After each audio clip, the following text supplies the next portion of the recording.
monetizada de qualquer cédula abaixo de 10 dólares. Tem países civilizados, considerados civilizados como Israel. Se você tiver 50 mil dólares em casa, você vai preso, bicho. É crime. Tem países considerados civilizados como Espanha, Portugal, França, que é crime você fazer transação de 8 mil euros em cash. Certo? É ilícito. Você vai responder criminalmente se você ficar andando com um monte de dinheiro. Certo? Eu lhe pergunto, quando acabar a moeda física, quando as moedas físicas no Brasil foram reprimidas, você vai receber seus 5 milhões de reais que você jogou no jogo do bicho no Pix? Você nunca vai tocar nesse dinheiro e você vai ter problema criminal o resto da vida. Alguém vai comprar um escama de cocaína no Pix, o usuário vai comprar uma peteca de cocaína, uma escama. O intermediário vai comprar no Pix pra rede estar toda prontinha ali pra todo mundo ser preso? Pois é, o jogo do bicho não vai acabar, a cocaína não vai acabar, a corrupção política não vai acabar. Esses caras vão usar o quê? Eu acredito que vão usar reais colateralizados em Bitcoin. Eu acho que essa galera não tem capacidade nem financeira nem mental de compreender o Bitcoin. Mas essas pessoas vão buscar alternativas. E eu acho muito difícil que a alternativa seja voltar a usar ouro e prata. Você acha que esses vagabundos de rua vão saber transportar, guardar, certificar ouro? Eu acho muito difícil. Como Fiat substituíram dinheiro lastreado. E como isso usualmente termina? Diocleciano foi a pessoa que provavelmente mais matou cristãos na história da humanidade. Ele foi o maior perseguidor e exterminador de cristãos. Ele não apenas era satânico por combater a Jesus e a sua mensagem, como ele era satânico por combater o livre mercado, a liberdade das pessoas. Existe uma grande identidade entre os ditadores, os socialistas e os seguidores de Satanás. Diocleciano fez um tabelamento de preços amplo em Roma. E as pessoas passaram a não respeitar, como todas as vezes aconteceu isso. E, porra, quem viveu a década de 80 no Brasil sabe, né? Você começa a diminuir a quantidade da coisa. Se produzir o pão custa 10 e o preço máximo é 5, você vai parar de produzir pão, você não vai ficar queimando dinheiro para vender pão. Então o que as pessoas faziam? Eles passavam a deixar de exercer as atividades ou a ir para o mercado negro. O que aconteceu? Diocleciano passou a proibir as pessoas a não ofertar a sua profissão, a deixar a sua profissão. E depois que proibiu os filhos de deixar de exercer a profissão dos pais. Ou seja, para que o tabelamento de preço fosse viável, não apenas você precisa matar pessoas que fazem mercado negro, que fazem negócios voluntários, como você tem que escravizar 100% da sociedade. Você tem que obrigar as pessoas a fazer uma atividade e obrigar os filhos das pessoas a fazer a atividade do pai e da mãe. É um negócio totalmente satânico, né? O abuso do poder o destrói. Geralmente o abuso do poder o destrói. Eu acredito firmemente que se o Gold Standard funcionasse, inclusive tá na literatura universal, né? O Goethe lá, o Fausto de Goethe, porra, existe há 200 anos, e ele explica claramente que o Gold Standard não funciona. O Gold Standard nunca funcionou, porque você der qualquer pessoa o poder de escrever vale X ouro em papel e fazer esse papel circular, ele vai emitir mais papel do que tem de ouro. Isso aconteceu 100% das vezes. A Suíça, porra, a Suíça não honrou o Gold Standard. A Suíça não honrou. As monarquias centenárias, milenares não honraram. Você acha que Dilma vai honrar em porra de brique? Acabou. Ninguém vai lhe dar um papel dizendo que vale ouro e você vai chegar lá e vai lhe entregar ouro. Se o cara tivesse esse poder, ele vai imprimir todas as vezes na história da humanidade que alguém teve esse poder, ele abusou. E todas as vezes tinha mais papel do que ouro e quem deixou o ouro lá foi otário e perdeu o ouro. É por isso que o Gold Standard nunca funcionou. E é por isso que, usualmente, o abuso de poder o destrói. E é por isso que se o Gold Standard tivesse funcionado, nunca existiria a Fiat. A Fiat venceu o ouro. A porcaria que enriqueceu os ditadores foi superior ao ouro. Por quê? Porque é mais transportável, porque é mais divisível, porque o custo de manutenção, de guarda dela é menor. Infelizmente, as Fiats venceram o ouro na grande disputa de mercado, que é a mesma regra da natureza. A regra da natureza é a mesma regra do mercado. E qual é? O de Darwin. A liberdade mediada pela eficiência. Faça o que você quiser e se der errado você vai morrer. Quer pular da janela? Vá lá. Agora, se você pular, você sabe que acabou, você não vai ter filho, acabou game over pra você, não é isso? Referências prévias. Esse material é mais do que ouro puro. Esse material é Bitcoin puro, é superior a ouro, bicho. É mais escasso, é mais valioso, é mais raro do que ouro. Rapaz, se você puder. Inclusive esse material, praticamente todo grátis na internet. Esse Fake Money, Fake Teacher, Fake Assets. O Kiyosaki, que é o livro clássico de finanças, que a maioria das pessoas começa lendo, Pai Rico, Pai Pobre. Ele demonstra nesse livro que ele mentiu. Que com juro negativo, acumulação sistemática não adianta porra nenhuma. A acumulação sistemática é algo que perde 20% ao ano. É perda fixa e perda variável, bicho. Não adianta acumular sistematicamente, pelo tempo que for, que você não vai chegar, velho, não vai. Contanto que você só adianta juntar, acumular em algo que dê retorno. Você pegar seu filho, pagar 15 pau pra ele fazer medicina durante 5 anos, 6 anos agora, não é isso? Quanto é isso? Bota na ponta do papel. Quanto é o retorno natural de gado? Não é 8% ao ano? Quanto seu filho vai fazer medicina? Aí ele inventa de fazer residência. A residência você pode não botar dinheiro, mas ele não vai ter retorno nenhum. Vai ser 0 a 0 ou você ainda vai ficar pedindo ajuda financeira a você. Então você vai gastar 1,5 milhão de reais, ainda tem um custo de oportunidade do guri, não é isso? Pelo amor de Deus, né? Eu não estou dizendo que não faça medicina, que não faça medicina paga. O que eu digo em relação a isso é que as pessoas têm vocações. Você tem que respeitar a vocação, certo? Tem pessoas, a maioria das nossas decisões, elas não são financeiras. Mas você não pode ignorar o aspecto financeiro das decisões. O aspecto financeiro e econômico são os limites da realidade. E a nossa realidade é o que Deus disse que era Ele mesmo. Deus diz, eu sou o caminho, a verdade e a vida. Ninguém vai ao Pai senão através de mim. O que significa isso? A verdade é Deus. Tudo que existe nesse mundo foi criado por Deus. Se você quiser algo que não existe, apenas mentirosos podem te satisfazer. E quem é o pai da mentira? É o diabo. Então, na hora que você fica querendo coisas que não são possíveis, você acaba servindo ao Satanás, não é isso? Você tem que aceitar a realidade das coisas, né? No Pai Nosso, a gente não diz seja feita a minha vontade, seja feita a vossa vontade, não é isso? É a vontade de Deus. A gente tem que se adequar, a gente tem que aceitar a realidade, né? Então, esse livro explica por que o que seus avós, seus bisavós, seus tataravós fizeram para enriquecer, hoje não funciona. The Sovereign Individual, o indivíduo soberano, recomendo altamente. Mercados financeiros fora do controle, esse livro tem todos os melhores conceitos de Taleb, recomendo altamente.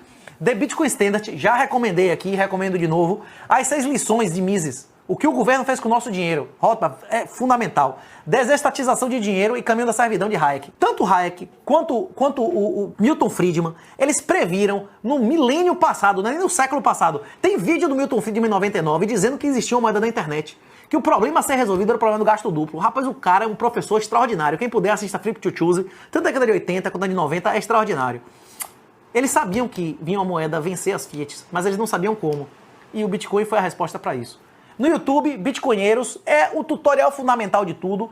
Investidor ANCAP, inclusive foi o grande Pantoja que estimulou o livro a ser cobrado e tinha só deixar o livro de graça na internet. Ele estimulou, inclusive, a gente botar anúncio do início do livro, que deu uma capitalizada boa aí. É um cara que quem gostar de ganhar dinheiro, ele inclusive ensina. E Criptomaníacos, do nosso querido Guilherme. Hidden Secrets of Money, com Mike Maloney. Ele dá uma shitcoinzada lá, mas vale a pena, viu? Bitcoin, o fim do dinheiro como nós conhecemos, é maravilhoso. E o Fausto Botelho, eu recomendo especificamente os materiais dele. Não assista Fausto Botelho com Renato. Inclusive, nos dois, eu fiz previsões que horas depois deu merda. Eu disse que a Luna ia dar merda e deu. Eu disse que não confiasse em porra de stablecoin e deu merda no dia seguinte. Não foi uma semana depois, não. Foi horas depois. Os dois foram proféticos. Mas assista o Fausto Botelho com Marco Carnu. Eu e Alan somos bitcoiners de segunda geração. O que significa isso? Nós viemos depois do primeiro halving. Essas pessoas vieram antes. O Marco Carnu, além de ter muito mais conhecimento de programação, além de ser um empreendedor e tal, ter muito mais vivência, ele foi um cara que viveu os primeiros momentos do Bitcoin, que teve a oportunidade de ter milhares de Bitcoins, né? Isso é outro nível de riqueza, de tudo, né? Esse gráfico aqui que vocês estão vendo na tela, ele resume 3 informações fundamentais, bicho, ao longo dos últimos 600 anos. O que ele diz aí? Worldwide Human Mortality Rate. A mortalidade das pessoas despencou. Antigamente não se dava nome em criança antes de 2, 3 anos, né? Porque para não se apegar, igual animal, né? O que significa essa linhazinha azul aí? World Population in Millions. O número de pessoas no mundo, passou por um aumento exponencial. Olha esse gráficozinho azul aí. Inclusive, a cada bilhão de pessoas que está subindo aí, está mudando o padrão monetário, não é isso? Qual era o grande padrão monetário dos 1400? O moeda portuguesa, até a crise da sucessão, a União Ibérica, não é isso? Quando Portugal e Espanha, por alguns anos, foram o mesmo país. Depois veio a Espanha. Inclusive essa bandeira de Portugal, a bandeira de Portugal e da Espanha, me dá muito orgulho ver. Eles são estandartes de vitória dos cristãos sobre os muçulmanos, né? A bandeira da Espanha, o brasão real da Espanha, são as colunas de Hércules. É o orgulho da Espanha de não ter permitido que os muçulmanos colonizassem lugar algum na América, né? E o brasão de Portugal, os escudos e os castelos, tradicionalmente, né? São os reis islâmicos que nós matamos em combate e as cidades que nós ganhamos no cerco, né? Inclusive, muitos portugueses acreditam que essa bandeira deve ser modificada, que são as cores da casa maçônica dos assassinos, né? Que essas cores não são do Portugal verdadeiro. Que a verdadeira bandeira de Portugal seria branca e azul, né? Então, voltando... Inclusive, essa bandeira da Espanha, esses arcos de Hércules, o cifrão, é um resumo pictográfico disso. A palavra dólar era a denominação de uma moeda espanhola que circulava livremente nos Estados Unidos. E por que circulava? Porque alguém confiava na Espanha? Não. Porque as pessoas sabiam o conteúdo de ouro ou prata que existia naquela moeda. E o cifrão, que é uma reta com um serendipity em volta, é o arco de Hércules com a inscrição em volta. Depois veio a Holanda. O Brasil experimentou, né, o que foi a Holanda, a invasão holandesa, né? Depois a francesa, inglesa, a americana E vocês veem que existem ciclos, e o que aconteceu no final de cada uma dessas moedas? Todos eles desonraram o Gold Standard. Os Estados Unidos desonrou o Gold Standard 2 vezes. O dólar, originalmente. O que significa dólar?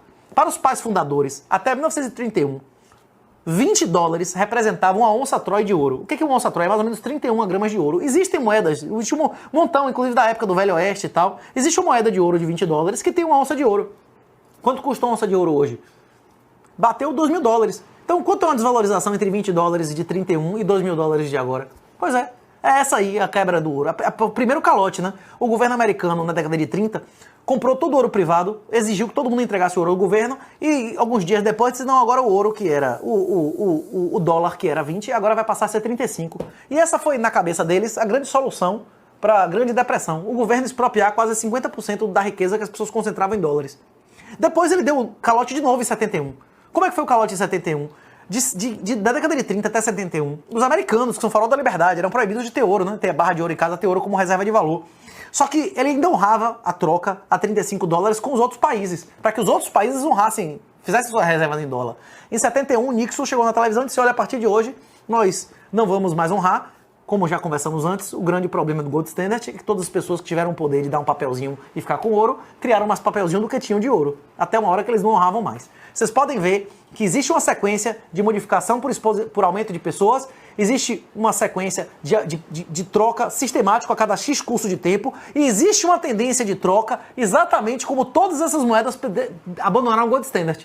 Então está muito próximo em todas as sinalizações de tempo, de população e de PEG com ouro, que o fim do dólar está próximo. Algumas pessoas acham que a Rússia, a China, os BRICS, sei lá o que, vai voltar com o Gold Standard. Você vai confiar num vale ouro emitido por Dilma? Você vai confiar num vale ouro emitido por Putin ou emitido por Xi Jinping? É complicado, né? Acho que nem os parentes dele confiariam. Se você quiser aprofundar como a quebra, o fim da janela do Gold Window, da janela de conversão ao ouro em 71, destruiu a produtividade, destruiu a moralidade, destruiu os estímulos para o americano médio a poupar. A poupança média nos Estados Unidos caiu mais de 10 vezes em menos de 40 anos depois desse processo. Eu recomendo esse site, What the Fuck Happened in 1971? O que aconteceu em 1971? Esse site explica um monte de coisas, um monte de gráficos e demonstra claramente como esse momento foi o fim da moralidade em vários aspectos, o início da degradação da moralidade e o início do fim mesmo dos ganhos tecnológicos. Os carros, os aviões, várias coisas estavam mudando a cada 20, 30 anos. É o fim dos grandes descobrimentos, né? Realmente a destruição do dinheiro,